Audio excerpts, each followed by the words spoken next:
Okay, so shall I start? Hello and welcome to Pandora, presented by the Manchester Historic Association. My name is Kathy Hoey and I'm a volunteer for AARP New Hampshire. Please note that today's presentation is being recorded, which you just got on your screen. You have to bear with me. I have a lot to talk about this morning before we start. AARP has been promoting the health and well-being of older adults for over 60 years.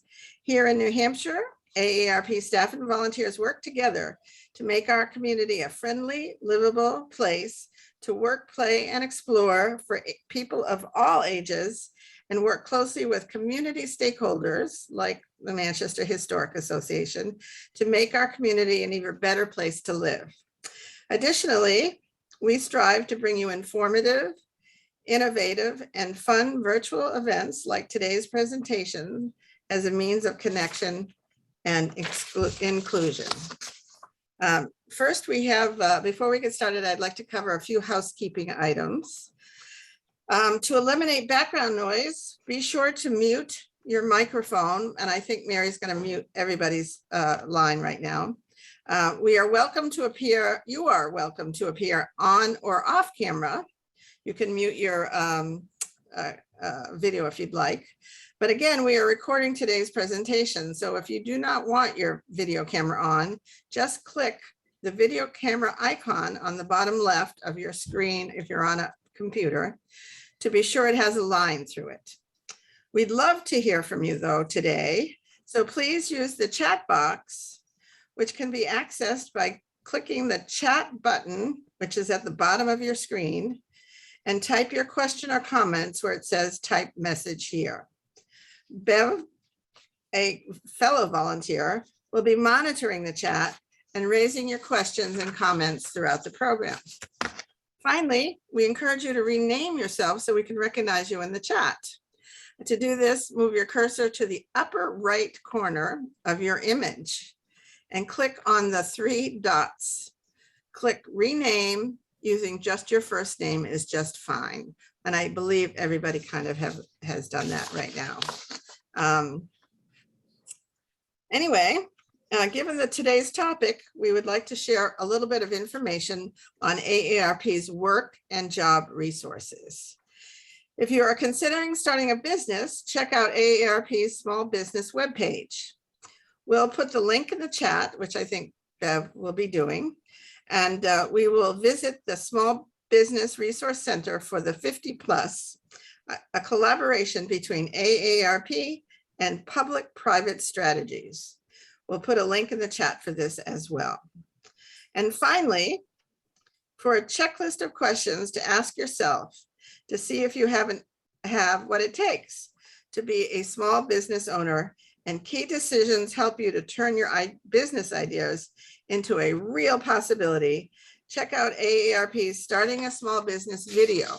Again, we will post a link in the chat. We hope you check out our AARP valuable resources. And now we are going to move on to today's programming. Anyway, okay, let's welcome today's presenter. As Manchester native, Kristy has her dream job and the exciting task of sharing her passion for the history of her hometown with fourth graders, I think, through across the state. Upon graduating from Central High School, Kristy studied education at Notre Dame College and received her fine arts degree from Gibbs College of Art in Boston. She is a former public school teacher and artist by trade. These skills accumulated in the unique position that she holds at the Manchester Historic Association. When Kristy is not leading school groups, we can find her hosting American Girl tea parties, curating exhibits, and designing artwork for various marketing needs of the museum. Kristy enjoys painting, camping, hiking, boating, and traveling with her family. She loves to drag her husband, Kale. Is it Kale? Yeah. Kale. And their two daughters, Reagan and Samantha, to every battlefield in the continental United States. and she is just at home as at home by a campfire as she is in an art museum. So, Kristy, take it away. Thank you very much for being here. Thank you so much for spending your Thursday morning with us. We really at the museum have been really enjoying this. I want to make sure it's not going to keep doing that. Okay, it shouldn't. We've been really enjoying this program with AARP. It's an excuse for us to share this wealth of knowledge that we have collected for 125 years with all of you. So with that being said, if you have any questions along the way, I will do my best to answer them. If not, I work with very smart people who might be able to answer them a little later. And forgive me if my phone rings, I'll just keep pressing ignore. So just pop those questions in the chat box and Bev will let me know that they've come up. So today we're here to tell the story of Pandora. Pandora was a household name in America for over 50 years. And many of you have sort of the Pandora story interwoven in your family tapestry as well. So many of you have a perspective of it that I don't even have. So if you have anything that you'd like to share, at the end, we'll definitely have time for that. So we can't tell the story of Pandora without this lady, May Gruber. She was an institution in Manchester. She died just 2 days short of her 101st birthday. And she really is where our story begins. So May Bloom finished high school at 15 and entered New York University as a freshman in 1927. By the end of that year, she had met Saul Sador and they married after her graduation in 1931. Get them all dapper. It was during the Great Depression and Saul had lost his job as an architectural draftsman. So he and May put their dreams of parenthood on hold for 4 years, pooling their $1,642 in life savings with her father's fund to start Brookshire Knitting Mills. May said in an interview on her 100th birthday that it was not a question of choosing staying home and having a family, she said. My only choice was between survival and starvation. So this was really a business of necessity. And the Brookshire Knitting Mills started in New York and then moved to Manchester very, very early on. Although her father wanted to sell to wholesalers, May Sador thought that they could turn better profits by selling directly to retailers. Loaded down with sample cases and armed with gritty determination, she went on the road. Her first order from Macy's put her on the path to success, introducing a new line of junior fashions that she named Pandora. In Greek mythology, Pandora was the first woman, like Eve in the Bible, she explained in an interview. So she really wanted Pandora to sort of be her first breakout as a woman in an industry that was really dominated by men. Soon a family feud erupted over the company's ownership. When her father and brother tried to gain presidency of the corporation from her husband, May Sador fought back bitterly. Unfortunately, on January 8th of 1964, Saul Sador passed away at the age of 56. May says this left her numb with grief, but she became more determined than ever to hold on to her company. She managed to raise $1.5 million in 90 days and bought full control of the company. On April 7th, 1964, May Sador became president of Pandora Knits, and she never spoke to her father again. Pandora built its mill on the banks of the Merrimack River. It took over one of the old Amoskeag mills, and that was its home for the next 50 years. And it really became a family-owned business. And it became a company that was built on its employees. It was built on trust of the community, and it really became a household name because of May's determination. At the museum, we made an exhibit kind of attributing to the actual product that the Amoskeag Manufacturing Company, I just gave a tour about the Amoskeag Manufacturing Company, that the Pandora Industries, they produced over 6,000 knitted sweaters a week. And so this exhibit was a tribute to that. So I'm just going to play the short clip before we took down the exhibit. I'll show you some of the things we talked about in the exhibit, and then we'll continue to talk about May Gruber along the way.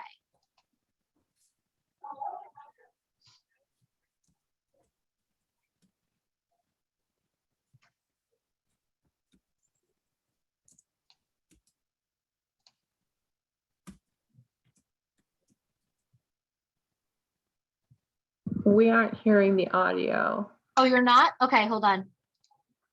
How can I share the audio? Do you know?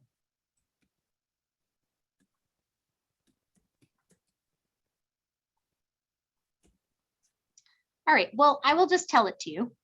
So this exhibit was really a tribute to May Gruber and sort of the innovation that she did in not only maintaining the business, relationships with the employees, but also the superior product that they put out. And so we talk about in this exhibit, these sweaters that were made to last. Many of you still have them in your closets. We talk about the innovation that they did in making everything here in the Millyard. The designs were made in the Millyard. They produced them, they shipped them. Their national ad campaigns, a lot of them were shot here in Manchester. And really the centerpiece of this exhibit was that sweater sign. So we're going to talk about that. That was really a team effort that took about 20 years to come to fruition of rescuing this, this sign. Even some of the letters were retrieved out of local ponds and water bodies. So we'll talk about that a little bit, but this is just a good showcase of the actual product that they made here in the Millyard and the relationship that May had with some of her employees. So here's the opening of the exhibit. We change the exhibits in the museum about every 3 to 4 months. And this one ran from, I believe, March to August, showcasing that sweater sign. And so this advertisement right here, this little pink advertisement, that is actually May's 2 daughters. That's 2 of May's daughters that were in the advertisement. And if you look back through Pandora's history, you see a lot of her children in her advertisement. And this is sort of this cardigan, this satin trimmed cardigan was kind of their staple item. They sold socks and skirts that matched this, and this was kind of a really iconic piece for them.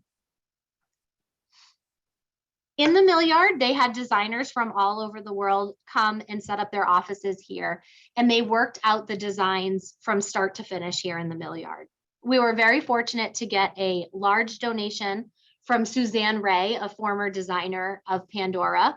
And these are actually the mock-ups for the 1963 Sears Juniors collection. So it's really interesting to see the sweater designs, the, the drawings of the sketches, as well as the sweater samples. And they did all of that right here in the Millyard. They even hired local dye houses to dye the yarn. So here's another example. They made the labels in-house, and those labels, if you can see, there's Nike on there. Some of their brands, Engels, McKay, Waterville. All of those labels were made right here in Manchester. So many of the sportswear from the 50s to the 80s was manufactured in Manchester, even if it didn't leave the warehouse with a Pandora label. In the case on the left, we can see some sweater samples, and you'll actually see some of those familiar sweater samples on the sweaters that we have on some of the mannequins. Here's a good example of design to finished product. We have some of these sweaters that appeared in national magazines like 17, Cosmo, Good Housekeeping. That Christmas sweater, the gray and green Christmas sweater, can be seen in the advertisement behind it. And also these mannequins were very, very tiny, very tiny mannequins. Waterville, one of their most famous brands made right here in the Millyard, was sort of that, I would say like athleisure line. It was really meant for people who went sailing on the weekends and wanted an elevated sense of style. in a more casual setting. And that was developed right here in Manchester. And as well as that drawing of this setup was actually at their factory store on Dow Street.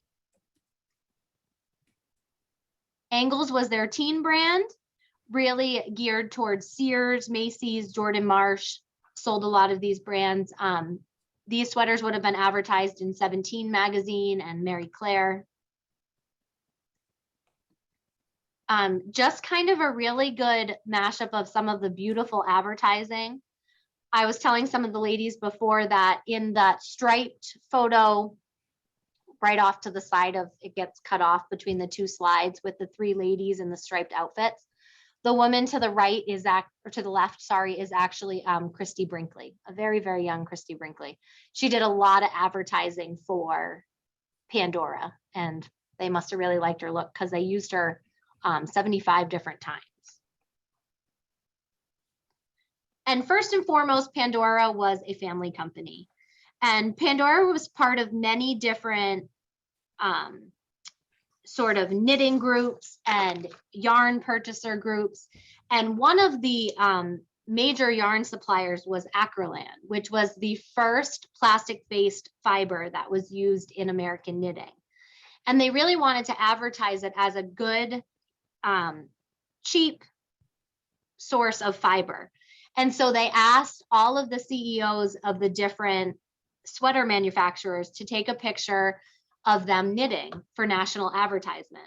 Well, it turns out Saul Sador was the only CEO that actually knew how to knit. So he is pictured here in his rocking chair. And the reason it looks so convincing is he's actually knitting. So this was the picture that they chose for national distribution. And this would have been with the advertising for acrylic yarn all over the country. So it's kind of neat that Saul was the face of not only Pandora, but of sweater manufacturing all over the country. And that sign above him was the sign that might seem familiar to some of you. It was the sign used at the factory store on Dow Street. And they had a factory store with factory seconds, with overstock, and people came from all over the East Coast to do school shopping, Christmas shopping there. We have many people tell us stories about buying the matching sets, getting ready for school, and that Pandora was the sweater to have. And many people still have those sweaters today. Here's just another example of May's attitude towards her workers. She often took trips to New York to the distributors and to the wholesalers and took her employees with her.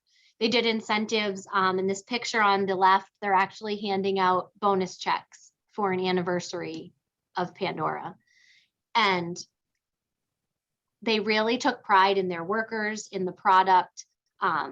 It was important for them to become part of the fabric of Manchester.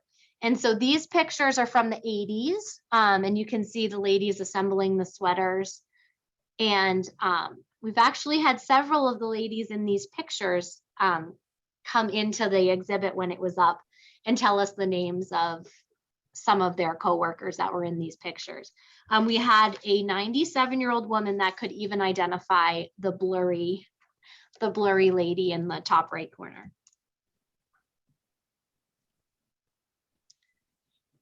So we have here employee cards, incentive pins, and newsletters.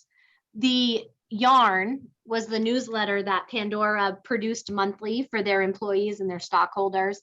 And it was really important for May Gruber that her employees knew exactly what was going on. They felt recognized. Every time you hit a milestone at Pandora, it normally came with a monetary gift, but also came with incentive pins, coupons for clothing and merchandise from Pandora. And it really just gave people a sense of investment in their company and really pride in working there. Many people that worked there stayed right until the end. Even when May sold the company in 1983, she sold it to Gulf Western Industries. She put a stipulation in the sale of the company that they needed to stay open for at least 10 years. She wanted to give employees time to make other arrangements if they needed to, and she didn't want to abruptly end anybody's career. They closed Pandora Industries about 10 years to the day. The building, which is present day UNH, really took a serious decline. And May Gruber, unfortunately, did get to witness that. She died on March 6, 2013, just 2 days shy of her 101st birthday. Her funeral really caused quite a traffic situation, and they estimate there were about 20,000 people in attendance.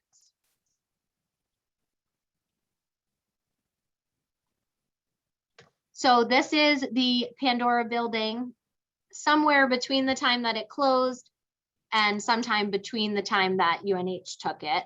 You can see it's in pretty rough shape, but really I'm highlighting this so you can see the journey of those sweater letters. So Christy, it closed in 1993 then. When did it open? When, I believe it was 1943. Wow, so 50 years. 50 years, yeah. Wow.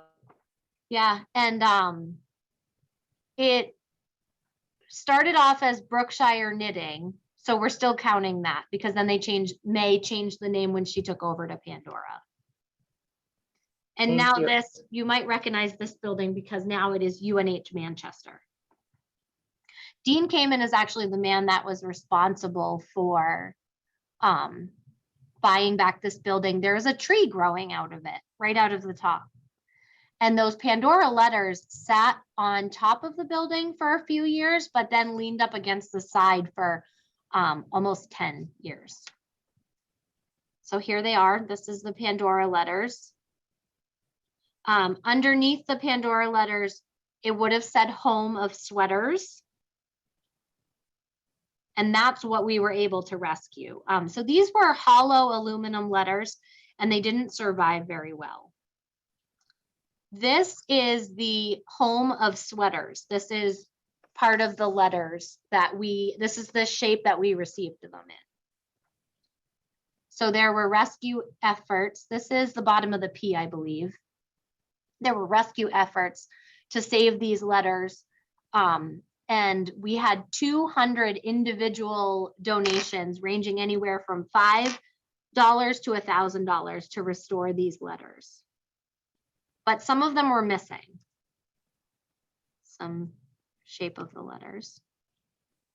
So we had 2 anonymous donors agree to donate $1,000 finder's fee for the 2 missing letters of the Pandora sign. And our search worked. We got the S and the E back, and we were able to fabricate the other 2 missing letters because we had a letter to go off of. And so after almost 20 years of raising funds, we were able to rescue the sweater letters and bring them back home. And they will permanently live over the looms in the museum. They were set up for this temporary exhibit, and we're rehanging them back at the museum.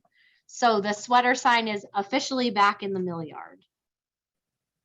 And now we can see the beautiful renovation job that UNH Manchester did of the building.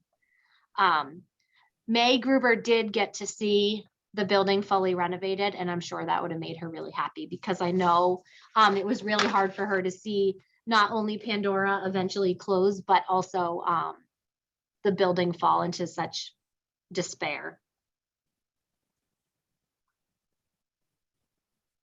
There we go. All right, so I kept the slideshow. I'm gonna we'll put May back up. Maybe, let's see. I don't think it's gonna let me. End the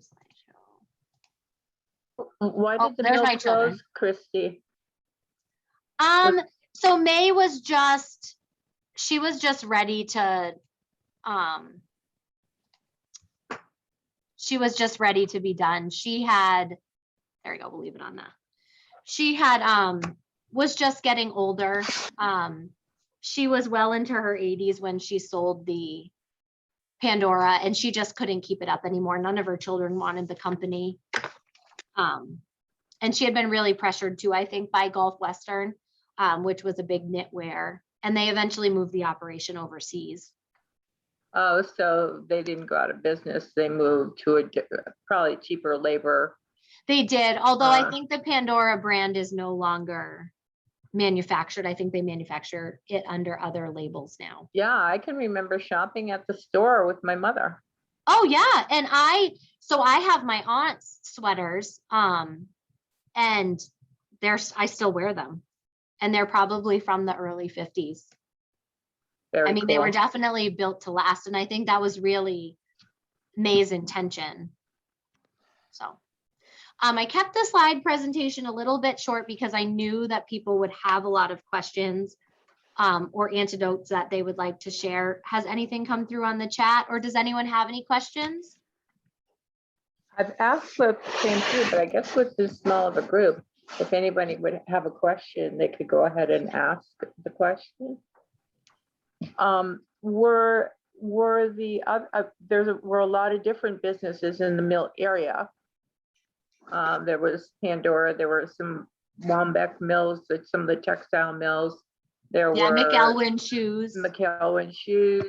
And there was no coalition there. They were all independent. Yeah, so the Amoskeag Manufacturing Company owned the mills from 1831 to 1936. And when they went bankrupt, there was really a predicament because they owned the entire Millyard. And it seemed, while it was going well, to be a good fit. But then it turns out when something goes bad, you're now 15,000 people were without jobs. So after the form of Amoskeag Industries, when all of these different companies built back the Millyard, we had probably 150 different businesses using mill space. And it becomes a much more employee-friendly situation. So Pandora was just the tip of the iceberg. At the same time, we had Habitat Soup Company in the Millyard, Coltec Yarn, Cott Bottling, L&M Vending. They made vending machines, multiple Sundial shoes, McElwain shoes. A little later on, we have Velcro, which is still in the Millyard today. So we're in a much better employee situation because of the diversity in the Millyard. And Pandora really led to that. It's a real hub for business now, too. A lot of tech companies are down there. Yeah. We're at 98% capacity. Yeah. Wow. So, that's great. Technology is really what's taken over the Millyard. We're now home to not only DECA, Oracle, Texas Instruments, Genea, BioLung. Dean Kamen has also started an organization which has government grant funding called ARMY, Advanced Regenerative Manufacturing Institute. And they are working on very high biotechnology, like artificial organs, synthetic blood, manufactured tissue, 3D printing of bioorganic tissue. And those are the sorts of things that these mill buildings are being used now. Now, were the Pandora workers unionized? You know, I'm not sure. I know that there were textile workers unions, but I'm not sure if Pandora participated in that because I'm not sure that they needed to. Right. They were pretty well taken care of. Manchester, as the Millyard in general, has been very, they were known as the strikeless city for almost 100 years. Unionization in Manchester was not really big until very recently.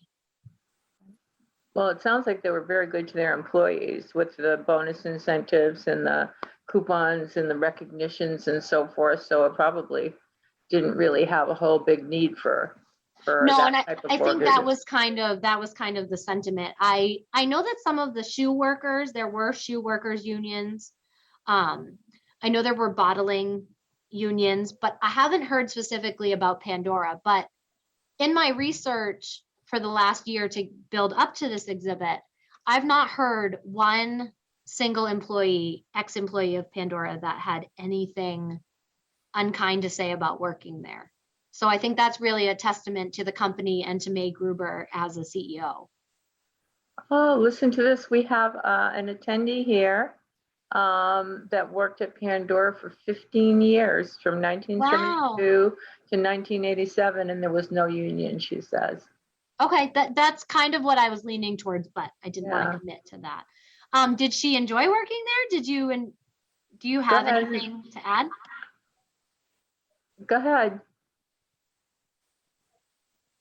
We can't. Can we unmute her?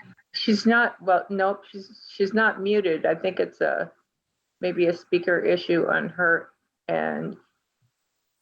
She's on her phone, it looks like. Is your volume turned all the way up on your phone?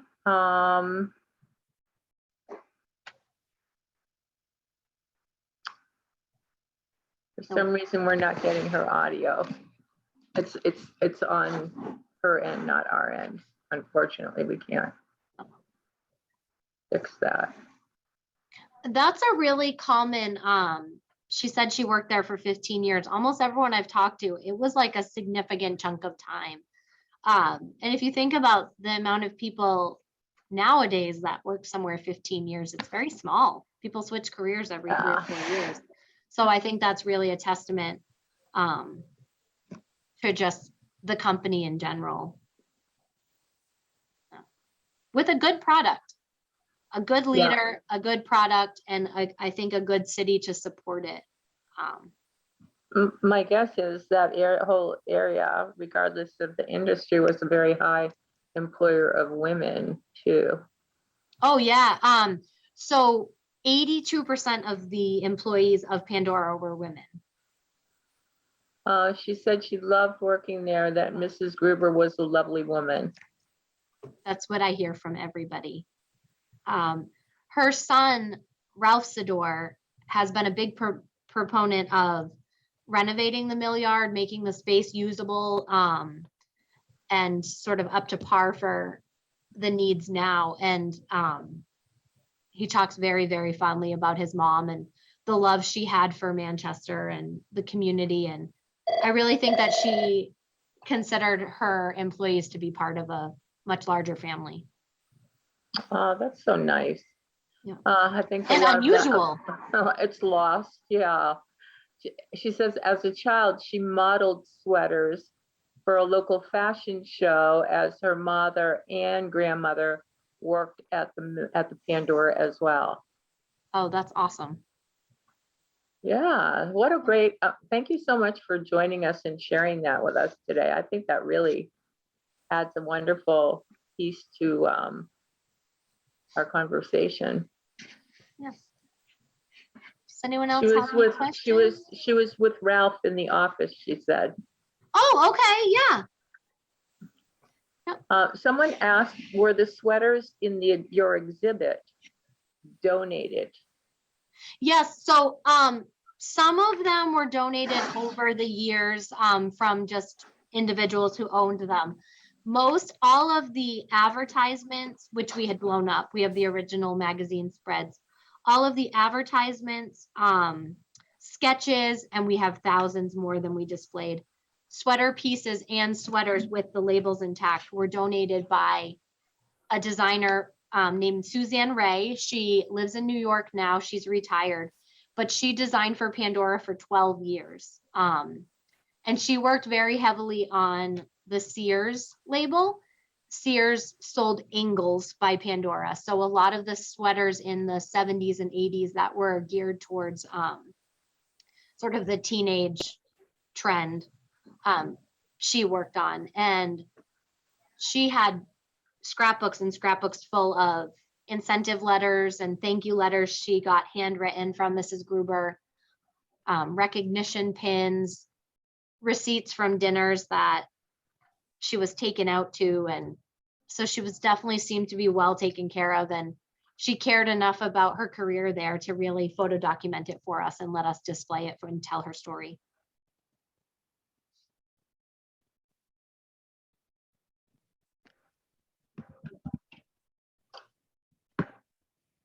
That's, whoop. I have a little story that I think is kind of fun. When I was young, I lived in Manchester.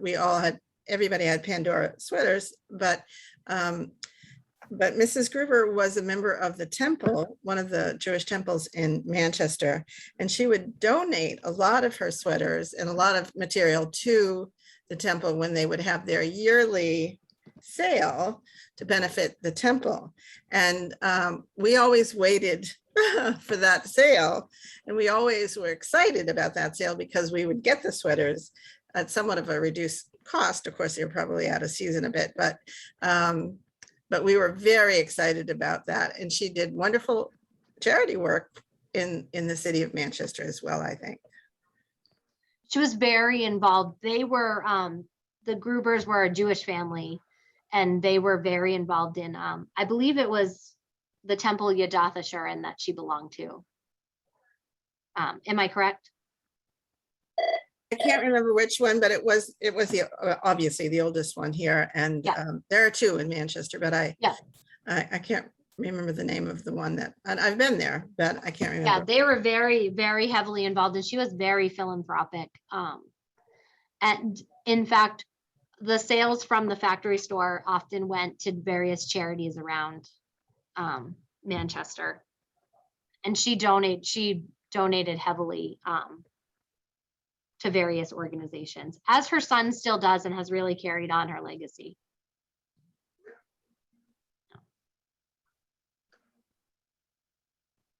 That's wonderful. It's just been so enriching to have stories from people who, obviously the story from Linda is wonderful, having worked there, but also I believe Kathy T said that her mom used to work in the mill, in the shoe industry, and my best friend growing up's mom. So a lot of us participating in this today have ties to people who actually spent part of their lives, in the mill. So Yeah. I think it makes it even more personal and interesting to us. So I appreciate that. I think that's why it's so important to do exhibits like this that kind of visit maybe the lesser known parts of Manchester's history, because they are so sentimental to people. And there was something really touching about bringing that sweaters. You can kind of see in the slide that we're on, the little sweaters. That's the part that we've renovated. It looks very small. It's very large in our museum. But it was really nice to just bring it home, because even something as simple as a sign can really bring back nostalgia for people who that's such an important part of their past. One more question is, do you know where did she live in Manchester and May, and had she lived there her whole life? No, she was actually originally from New York. And then I'm not exactly sure where she lived in Manchester, but I know later in life she lived in Bedford, which is where most of her family still lives now. But she came from New York in the 40s and then set up here on the Merrimack River.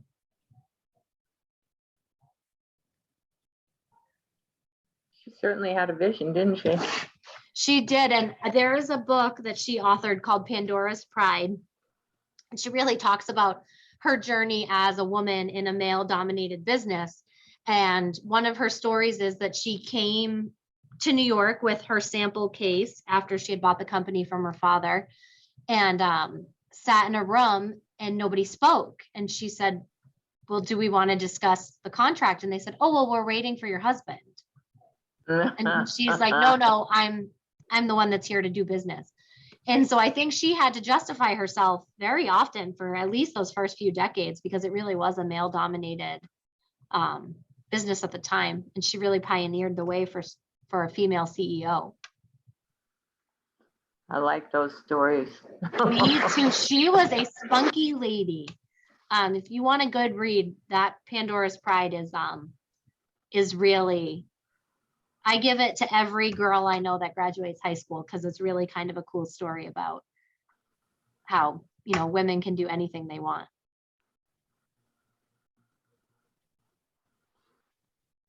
Wow. Could you close by telling us what is currently happening at the Millyard Museum? Oh, I would love to. I wonder if I can. Great question, Louise. So currently, we just last Tuesday opened an exhibit called New Hampshire Now. I'm trying to see if I can find a picture for you. Let's see. And so for 20 months, New Hampshire photographers from all over the state photo documented their life in New Hampshire. So what life in New Hampshire meant to them. And there are let's see if I can screen share this. It's not going to do it for me. They documented their life in New Hampshire for 20 months, and 8 museums around the state are, maybe it'll do that. Nope, it's not gonna do it. They are exhibiting photos from the same collection. There's a book where 10,000 photographs got pared down to 250. And now we have about 60 on display in our museum. The Museum of the White Mountains has it. The New Hampshire Historical Society has it. The Portsmouth Heritage Commission has it. And you can sort of view the Merrimack Valley's view of New Hampshire, including some very important topics like the pandemic, Black Lives Matter, homelessness. And it's just a really beautiful snapshot of everything that New Hampshire has to offer. And it is here from now until the end of the year, as well as the book is on sale too, if you've been itching to get a copy, as I feel that they're probably going to sell out. That's great. And Karen said that she very much appreciates the story today. She used to come to New Hampshire in 1973 and visit Pandora Sweaters often with her daughter. She said they loved the adventure of driving to Manchester and to Pandora. What are the museum hours, Christy? We are open Tuesday through Saturday, 10 to 4. Great. Yep. And AARP members get a $2 discount. Yay. So it brings admission down to $4. Yep. Thank you. That's wonderful. Yeah, you're very welcome. We love to have you. We love to have AARP members come down. And if you do come down, just feel free to let the person at the front desk know, because John or myself would love to come greet you and, welcome you to the museum. Very nice. Does anybody else have any questions?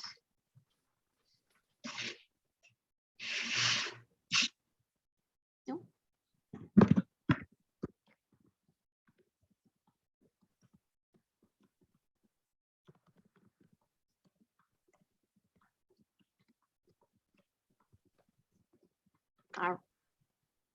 And that's about it, I think. Yep, I think so. Thank you all so much. And have a wonderful day. Enjoy the weather.